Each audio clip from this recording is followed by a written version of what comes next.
Hi all, ನಮಸ್ತೆ. ನನಗಿವತ್ತು bridal order ಇತ್ತು, so ಹಾಗಾಗಿ ಆರ್ಡರ್ ಕಡೆ ಹೊರಟೆ. ಇವತ್ತಿನ ಆರ್ಡರ್ ಬಂದು ಚಿಕ್ಕಮಗಳೂರಲ್ಲಿ ತೊಂಡವಳ್ಳಿ ಅಂತ ಅವರು. ಸೊ ಬ್ರೈಡ್ಗೆ ಮೆಹಂದಿ ಹಾಕೋಕ್ಕೆ ಹೋಗ್ತಾ ಇದ್ದೇನೆ. ಇಲ್ಲಿ ನೋಡ್ಬೋದು ಬ್ರೈಡ್ ಮನೆ ರೀಚ್ ಆದ, ಒಂದು 8:30ಗೆಲ್ಲ ಬ್ರೈಡ್ ಮನೆ ರೀಚ್ ಆಗಿ ಬ್ರೈಡ್ ಬಂದರು. ಬ್ರೈಡ್ಗೆ ಮೆಹಂದಿ ಹಾಕೋಕ್ಕೆ ಸ್ಟಾರ್ಟ್ ಮಾಡಿದೆ. ನಮ್ಮ ಇವತ್ತಿನ ಬ್ರೈಡ್ ಭವ್ಯ ಬಂದು ನನ್ನ ಫ್ರೆಂಡ್.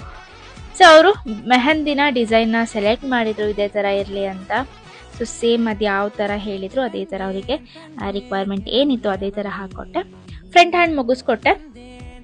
ಹ್ಯಾಂಡ್ ಮುಗಿಸ್ಕೊಂಡು ಅದಾದಮೇಲೆ ನಾನು ಕಾಲಿಗೆ ಮೆಹಂದಿ ಹಾಕೋಕ್ಕೆ ಸ್ಟಾರ್ಟ್ ಮಾಡಿದೆ. ಯಾಕಂದರೆ ಫ್ರಂಟ್ ಹ್ಯಾಂಡ್ ಕಂಪ್ಲೀಟಾಗಿ ಡ್ರೈ ಆಗಿರಲಿಲ್ಲ, ಸ್ವಲ್ಪ ವೆದರ್ ಚಳಿ ಇದ್ದಿದ್ದರಿಂದ ಸೊ ಡ್ರೈ ಆಗಿರಲಿಲ್ಲ. ಕಾಲಿಗೆ ಈ ರೀತಿ ಮಂಡಲ ಡಿಸೈನ್ ಕೇಳಿದರು, ಸೊ ಕಾಲಿಗೆ ಕೂಡ ಹಾಕಿ ಅದಾದಮೇಲೆ ಬ್ಯಾಕ್ ಹ್ಯಾಂಡ್ ನಿಮಗೆ ಯಾವ್ದು ಇಷ್ಟ ಆಗುತ್ತೆ ಅದನ್ನೇ ಹಾಕಿ ಅಂತ ಹೇಳಿದರು. ಸೊ ಬ್ಯಾಕ್ ಹ್ಯಾಂಡ್ ಕೂಡ ಈ ರೀತಿ ಮೆಹಂದಿ ಹಾಕಿ ನಾನು ಕಂಪ್ಲೀಟ್ ಮಾಡಿಕೊಟ್ಟೆ.